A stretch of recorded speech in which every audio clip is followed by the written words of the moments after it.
નમસ્કાર બાળકો, આજે આપણે શું શીખીશું? ધોરણ 6 માટે વિભાજ્યતાની ચાવીઓ. અત્યાર સુધી કેટલી ચાવીઓ જોઈ? બધી જ ચાવી જોઈ, પણ એ તો તમારા પાઠ્યપુસ્તકમાં આપેલી છે.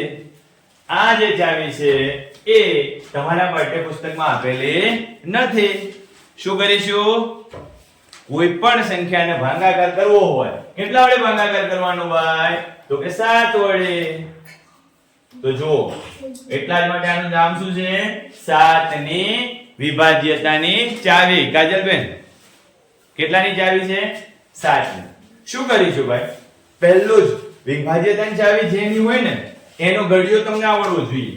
જો આવડવો જોઈએ.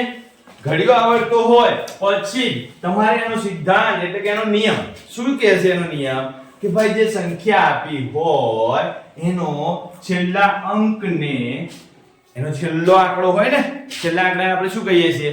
એકમનો અંક. શું કહીએ છીએ? એકમનો અંક. તો એકમના અંકને 5 વડે ગુણવાનો. કેટલા વડે ગુણવાનો ભાઈ? 5 વડે. 7 ની ચાવીમાં એકમના અંકને 5 વડે ગુણવાના. 5 વડે ગુણીને શું કરવાનું? એકમનો અંક છોડી દો. પછી જે વધી ને બાકીની રહેતી સંખ્યામાં એ જે જવાબ આવ્યો ને 5 વડે ગુણી એને ઉમેરી દેવાનો. બરોબર? તો છેલ્લે જે સંખ્યા વધે ને એ શું હશે? 7 નો ગુણક હશે. શું હશે? 7 નો ગુણક હશે. કેવી રીતે? તો ચાલો ઉદાહરણ જોઈએ.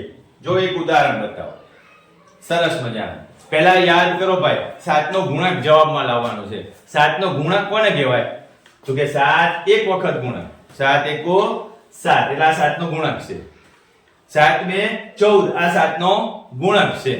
7 3 21 આ 7 નો ગુણક છે. તો આ બધા જે પાછળ આપેલા છે જવાબ એ બધા શું છે? 7 ના ગુણક છે. 7 11 77 થાય ભાઈ. કેટલા થાય? 7 11 77 થાય. 7 12 84 થાય. એવી રીતે 7 ના ગુણકમાં તમારે સંખ્યા યાદ રાખવાની છે. તમારે જવાબ આમાં લાવવાનો છે. કેવી રીતે લાવીશું? ચાલો એપ્લાય કરીએ. કે ભાઈ કોઈ સંખ્યા આપેલી હોય 1323. છેલ્લો એકમનો અંક શું છે? 3 છે. એકમનો અંક શું છે ભાઈ? 3 છે. આ 3 ને કેટલા વડે ગુણવાનું કીધું મેં? 5 વડે. કેટલો જવાબ આવે? 3 × 5 = 15. બાકી છે કઈ સંખ્યા કઈ રહી? તો કે બાકી 132 રહે. 132 માં કેટલા ઉમેરવાના? 15. ઉમેર્યા 15. કેટલો જવાબ આવ્યો? 147. આ પણ મોટી સંખ્યા થઈ ગઈ. હજી નાની કરો. ચલો 147 માં એકમનો અંક શું થઈ ગયો? 7. 7 ને 5 વડે ગુણો. કેટલો જવાબ આવ્યો? 35. 35 ક્યાં ઉમેરીશું આપણે? બાકી રહેતી સંખ્યામાં. કેટલી બાકી રહે છે? 14. 14 માં 35 ઉમેરો. કેટલો જવાબ આવશે? 49. આ જવાબ આવ્યો તમે જોઈ લો. સીધું 49. 7 વડે ગુણક છે. 7 નો ગુણક છે ને? જો 7 નો ગુણક હોય તો આપેલી સંખ્યાને આપણે 7 વડે ભાંગી શકીશું. ચાલો હવે જાતે કરીએ. એક ઉદાહરણ કેવું કરીશું આપણે? જાતે કરીએ. કેટલા વડે ભાંગવાના કીધા ભાઈ? 7 વડે. કેટલા વડે? 7. ચલો ભાંગીએ.